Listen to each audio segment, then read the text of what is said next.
Yo, so today I'm going to show you how we made the second drop to my collab with my homie Omelette. It's called Creamy Like Peanut Butter. It's going to be coming out soon. And it goes like this.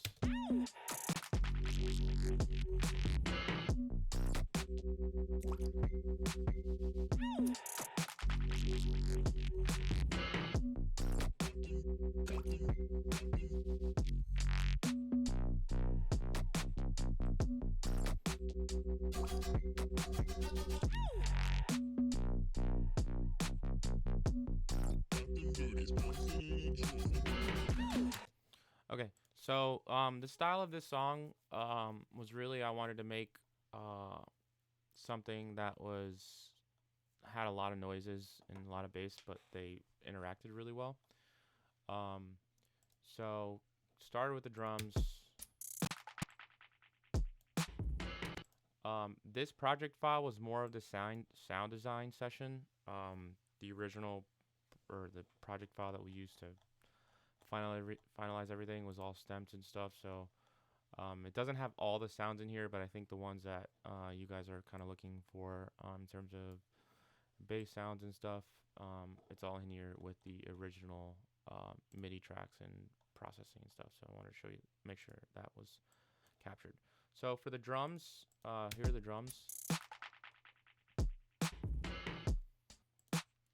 Not much to these drums. A lot of them are like decap sample drums. Um, I would say the biggest thing with these drums is just like all of the percussion elements, right?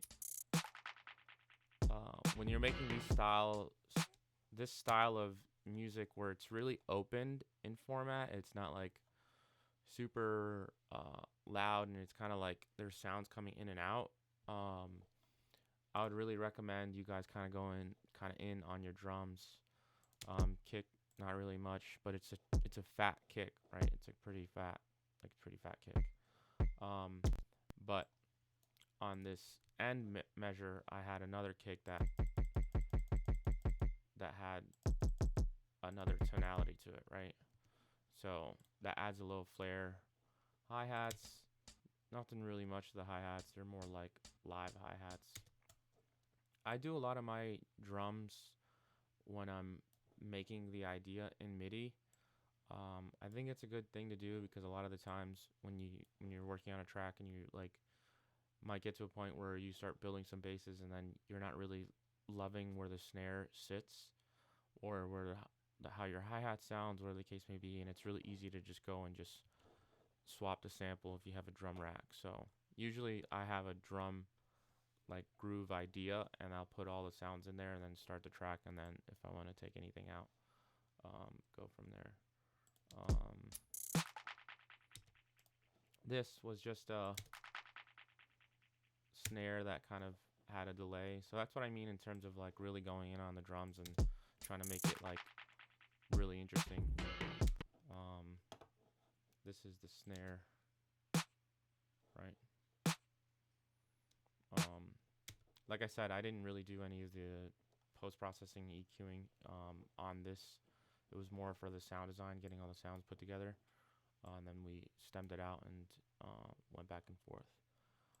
These sounds here, I think were from different kind of percussion loops, but they just, like I said, add flair. This is taken from an instrumental off a YouTube rip, to be honest. I'd also recommend that too, like when you're listening to some songs and like there's some tight samples in there, like bro, go ahead and fucking use the samples. You know what I mean? Like I do a lot of hip hop production too, so I feel like sample manipulation is pretty big in hip hop. So um, especially with drums and stuff. So altogether, that's the drums. Not a whole lot of situation going on. Keep it pretty basic, I would say. Um, and then cool. All right. So now I'm going to get into the basses, which are.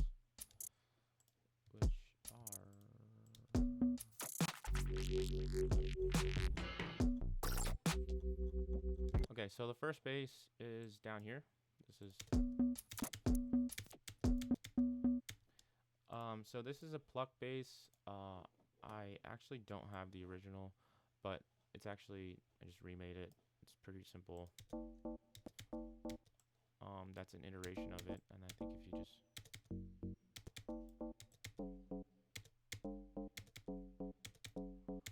anyway, so this is just pretty simple bass. It's a sine wave. I have any? Yeah, I barely have anything on here. It's a sine wave, just with a pluck like that. When you're doing your sounds, the first thing, what I kind of learned is, the first thing is go and make the level automation. We'll pick the sound source, make the level automation, then go into filtering, then go into effects. That's kind of how I do my sound design. And it's funny because the better you get at sound design, I feel like the more you kind of start going back to like those more basic, simple sounds, and just place them in the right place. So this was just frequency FM, frequency modulation FM from B. Added this, added +1, and added +4 semitones. That could work. It's a little different. Just different tonality, different FM and stuff like that.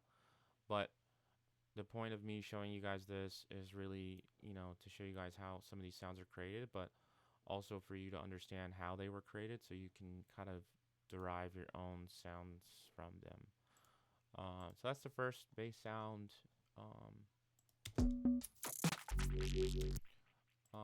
There's these like little effects that are really important in this as well, I would say. This is from, I don't know, some sample pack with computer stuff. Same thing. Next sound.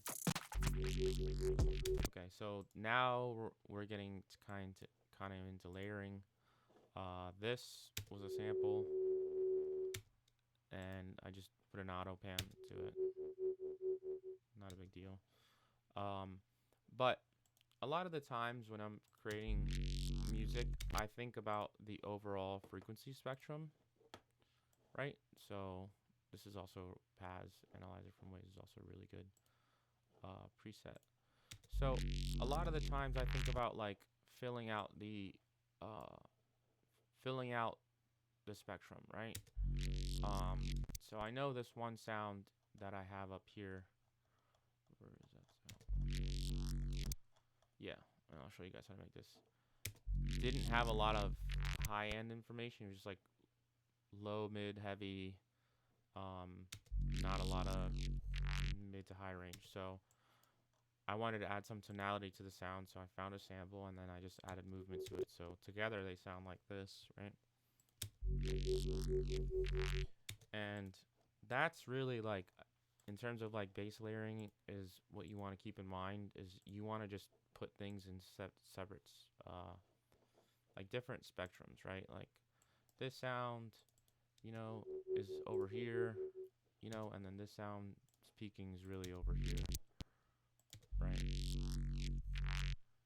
So, kind of a creative way. This was just a sample manipulation. This was an original sound, but this is so, this was actually super cool post-processing stuff. So literally it's just a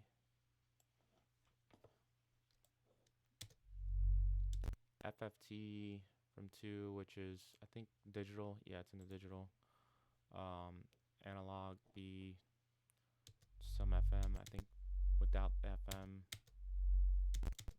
you might not even hear that. Just adds a little bit of tonality. Did the movement right. Added some soft clipping, some OTT. I actually brought down the high ends on this one. Added some reverb, but honestly the reverb kind of gets cut off. and then added the post-processing. The post-processing with this sound is really what kind of brought it to life. And freaking this plugin, this plugin is like one of the best plugins, and I just chose a preset on here. Honestly, don't even know where it came from. But anyways, one thing that I will say about Rift is it's good to literally just feed like some really, really, really basic sine waves into it, and rely heavily on the plugin to do a lot of the whatchamacallit, like processing, and a lot of like the tonality and like the big focus of the sound, right? Like, so that was just a preset that I just played around with. If you have Rift, probably just go through. I think it was like maybe the Massive 808. I don't know which one it was, to be honest. But there's a lot of super, super, super good presets on here if you want to get in depth on Rift. Frequent does a really good video on it as well, so you can check that out. I typically just come in here and just click some of the presets and see what I like, and then kind of go from there. So that's what the sound is. I added an auto filter. It's one of my favorite things to do. It gives it a little bit more talky feeling. Added an OTT, and then added a glue compressor. And then when you layer that with this sound,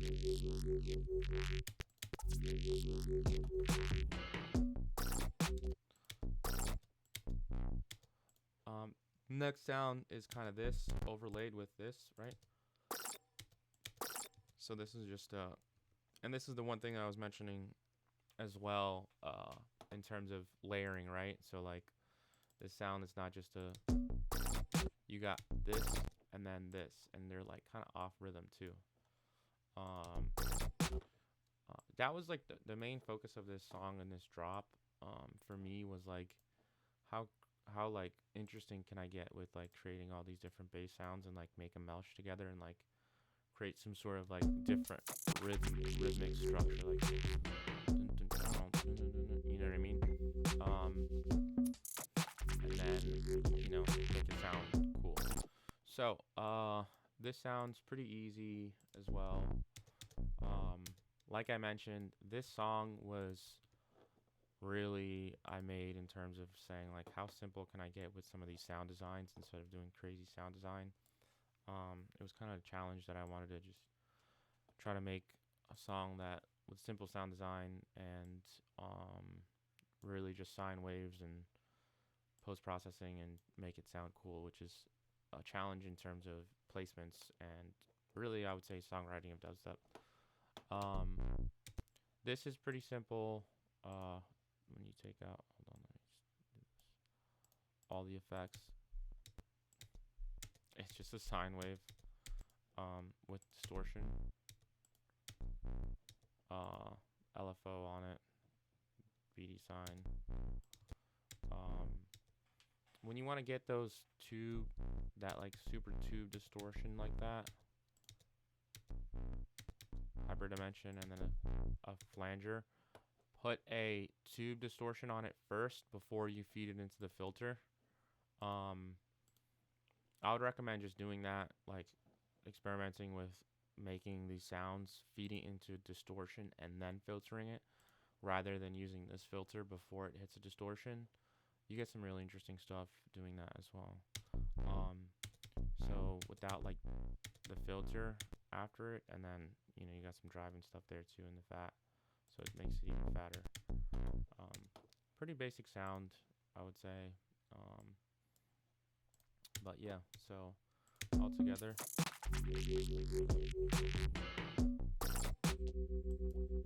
And then this sound is just okay. So this is a sauce. This is definitely pretty saucy. Okay, literally, that's the sound. That's the sound before processing, right? So like I mentioned, I keep mentioning, this was really a focus of trying to get the most out of so little sounds. So sine wave, OSR filter, resonance settings, filter drive 15, so that's why you get that. I did FM.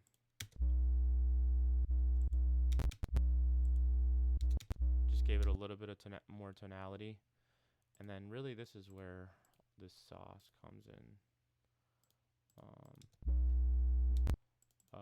EQ8. Okay, so this EQ8 I did because you'll see when I add everything else, it gave it like this like watery drop type feel, and then I automated it.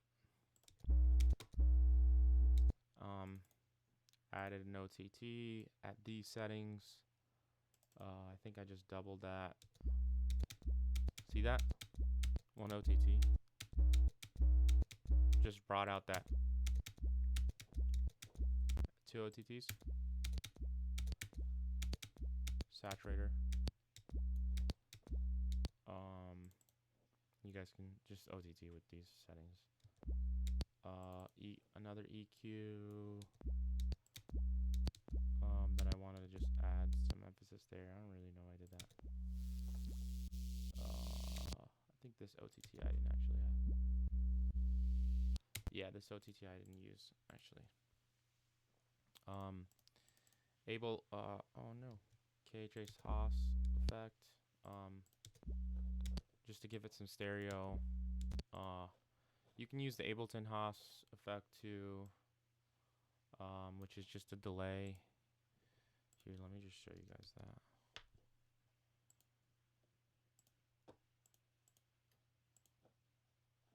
Yeah.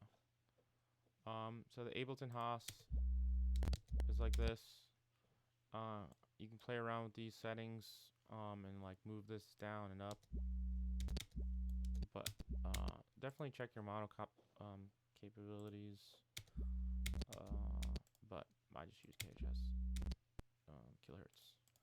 Okay, so where the sound gets its wobble from, which is something I've learned recently, which is super saucy. This frequency. This was completely experimental. Me just playing, moving knobs around until I got something. But that frequency made it do that, and then you added another one. Whipped it up. The frequency shifter, adding a bunch together and playing around with the settings, you make some really, really cool, unique stuff. So I would definitely recommend that.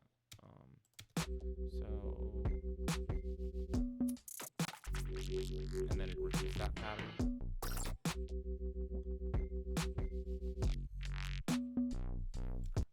And then this, what was this? This was just a derivative of this. I think it was actually just this part right here. So the other thing I would recommend when you guys are making like these like growly stuff, what's really, really interesting to do is, here, let me do this over here. You can take a really, really long sample of this.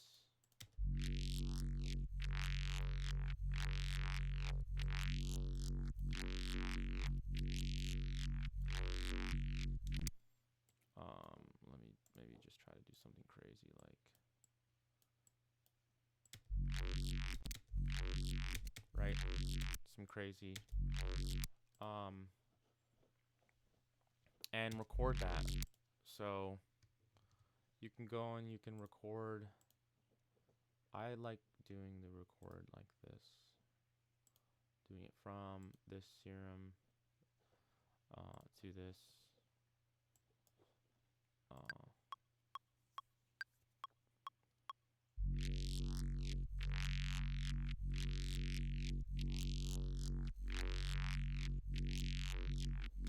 Right, and then you have like all these like interesting like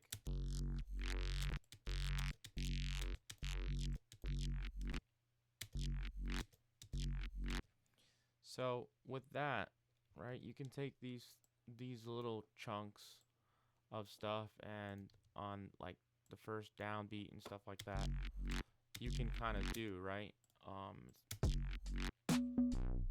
Right, instead of this. So, and then you can get like a little crazy with it in terms of, you can hold down on Mac, it's Shift Command, or is it Shift Command? Shift Option, actually, Shift Option, and then you can move it around. So, and then you can just wait until you get something you like, you know.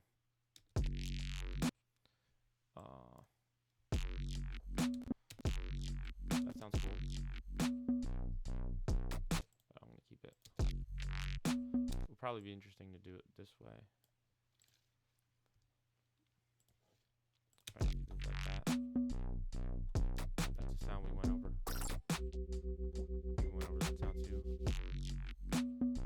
Now that's different, right?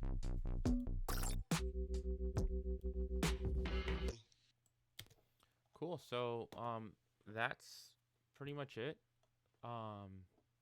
This is my first YouTube video, so sorry if I suck. But I was just hoping to give some value to you guys and show you guys how some of these sounds were made. If you guys think it's cool, if you guys do think it's cool, I'm gonna be posting more stuff like this. And you know, if you guys have any questions, comment on below, and I'll try to get back to you guys, and so on and so forth.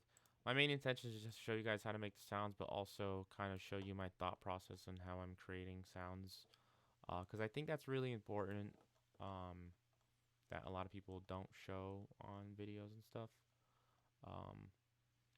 But yeah, so yeah, this is the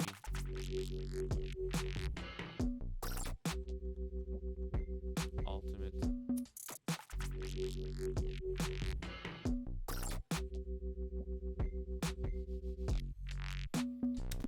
and then we added a bunch of other layers, vocals and stuff, right?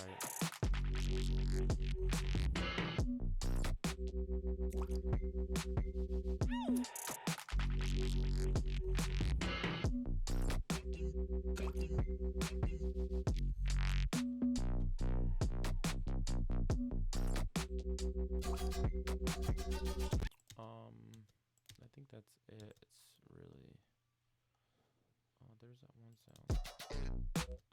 Oh, yeah. Last thing for those who actually stayed on longer, this sound super dope. Honestly, this is a preset from NASCO. So if you have phase plant, which Kilohertz has a pretty good deal. It's like $30 a month. I know some people can't swing that, but it's like $30 a month, and you get all of Kilohertz, and you get phase plant, Base Forge, Steel, boom. And then I think we just edit it a little bit on the other track. I actually didn't have that planned out because we did that on the other session. Cool. That's all I got. Thank you guys for watching. If you got this far, appreciate it. So if you guys can subscribe, that'd be cool. Like the video if you thought it was good. I'm going to be making a bunch more. So if you didn't think it was good, honestly, I'm probably going to be making more and getting better. So thank you for watching. Hope you guys learned something today.